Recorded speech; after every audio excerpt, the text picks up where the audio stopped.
ہر کیفیت اور ہر مرحلے کی معراج. اب یہ 3 مرحلوں سے جو سفر ہوا، اب میں آپ کو بتاؤں حضور رف رف کو چھوڑ کر پھر آگے کیسے گئے؟ آگے کیسے گئے؟ کدھر جاتے تھے؟ کہاں جاتے تھے؟ حضور پاک صلی اللہ تعالی علیہ وسلم فرماتے ہیں تنہائی کی وجہ سے بے چینی ہوئی، گھبراہٹ ہوئی. کسی کو ہوتی ہے بشریت کا تقاضا ہو، یا ایسی جگہ پر پہلی مرتبہ آمد جو جگہ ہی نہیں، وہاں کیا ہے؟ صرف نور ہی نور ہے، صرف نور ہی نور ہے. اور نور کا میں آپ کو بتاتا ہوں ایسا کیسے ہو سکتا ہے. لوگ سوچتے ہیں ایسا کیسے ہو سکتا ہے کہ آپ کہہ رہے ہیں دائیں بھی نہیں بائیں بھی نہیں آگے بھی نہیں پیچھے بھی نہیں، ایسا کیسے؟ نور کا یہی خاصہ ہے، نور کا یہی خاصہ، اس کی اسپیشلٹی یہی ہے. میں ابھی پوچھتا ہوں مسجد میں لائٹ لگی ہوئی ہے، لائٹ تو اوپر ہے، اجالا یہاں ہے. اب مجھے بتاؤ یہ اجالا سامنے ہے کہ پیچھے ہے کہ دائیں ہے کہ بائیں؟ اجالا کدھر ہے؟ کوئی کہہ سکتا ہے؟ آپ کہیں گے نیچے بھی ہے، اوپر بھی ہے، دائیں بھی ہے، بائیں بھی. نہیں، میں کہتا ہوں ایک جگہ بتاؤ، ایک جگہ بتاؤ یہ اجالا کہاں ہے؟ تمہارے سامنے ہے کہ پیچھے ہے کہ دائیں ہے کہ بائیں ہے؟ آپ کو مجبوراً کہنا پڑے گا یہ اجالے کی کوئی سمت ہی نہیں ہوتی، یہ اجالے کی کوئی جہت ہی نہیں ہوتی، اس کا ڈائریکشن نہیں، یہ پھیلا ہوا ہے. نبی پاک صلی اللہ علیہ وسلم جس لامقام میں گئے تھے وہ نور علی نور ہے، وہاں کوئی سمت نہیں تھی. اب نبی پاک صلی اللہ تعالی علیہ وسلم جب آگے بڑھنے لگے پھر رک گئے، آگے بڑھنے لگے پھر رک گئے. سنو اب اے محبوب اب رک جائیں، آپ کا رب خود قریب آ رہا ہے. یہ اب محبت کے تقاضے، عظمت کے تقاضے، میں آپ کو بلایا ہوں بلا تشبیہ و بلا تمثیل، ذہنوں کو قریب کرنے کے لیے کہہ رہا ہوں.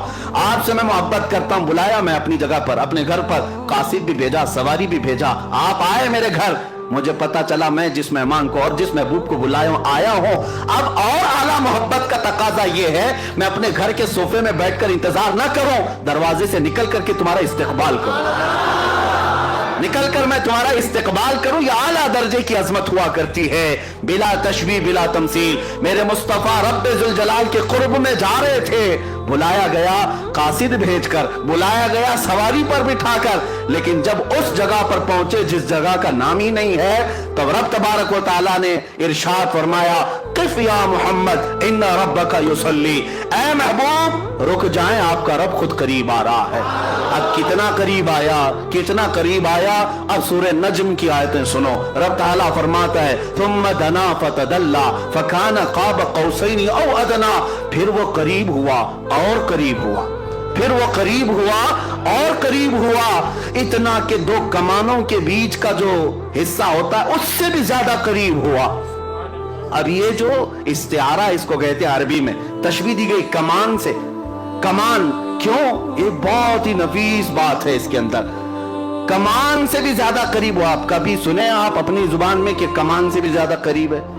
قاب قوسین، یہ قرآن پاک سورہ نجم میں قوسین کہتے ہیں. تیر کمان تو دیکھا ہوگا نا، ہاں کمان جو ہے وہ اس طرح سے گول، ہاف دائرہ، ہاف سرکل. یہ جو کمان ہے اس سے تشبیہ کیوں دی گئی؟ ایک 2 کمانوں سے بھی کم کا فاصلہ رہ گیا. اصل میں لوگ یہ سمجھتے ہوں گے یہ جو تیر کمان ہے یہ نہیں ہے، عربوں کی ایک کہاوت ہے یہ، کیونکہ قرآن عربی میں نازل ہوا عربوں کو چیلنج کرتے ہوئے. ان کے ہاں جو محاورے چلتے تھے وہ کیا ہے پتا ہے؟ عرب قبیلوں میں، عرب خاندانوں میں ایک دستور تھا، 2 خاندان والے جب صلح کرتے، جب 2 خاندان والے کوئی معاہدہ کرتے، ایگریمنٹ کرتے کہ آج سے ہم اور آپ سگے بھائی کی طرح ہیں، محبت میں ہم ایک دوسرے سے بہت قریب ہیں، تو کیا کرتے تھے پتا ہے؟ ایک خاندان کا لیڈر دوسرے خاندان کا لیڈر دونوں میدان میں آتے اور دونوں کے ہاتھ میں کمان ہوتے تھے. توجہ سے سنیں، دونوں کے ہاتھوں میں کمان ہوتے اور تیر بھی ہوتے. دونوں محبت کا ایگریمنٹ کر رہے ہیں. دونوں 2 خاندانوں میں جب صلح ہوتی اور محبت کا معاہدہ ہوتا تو یہ کرتے، دونوں کمان لے کر کے میدان میں آتے. اب کیا کرتے؟ اس قبیلے والا اپنا کمان اس کو دیتا، اس کا کمان خود لیتا، بدل ہوتے، عدل بدل. یہ اس قبیلے کی کمان لیتا اور وہ اس قبیلے کی کمان لیتا. اب کیا کرتے؟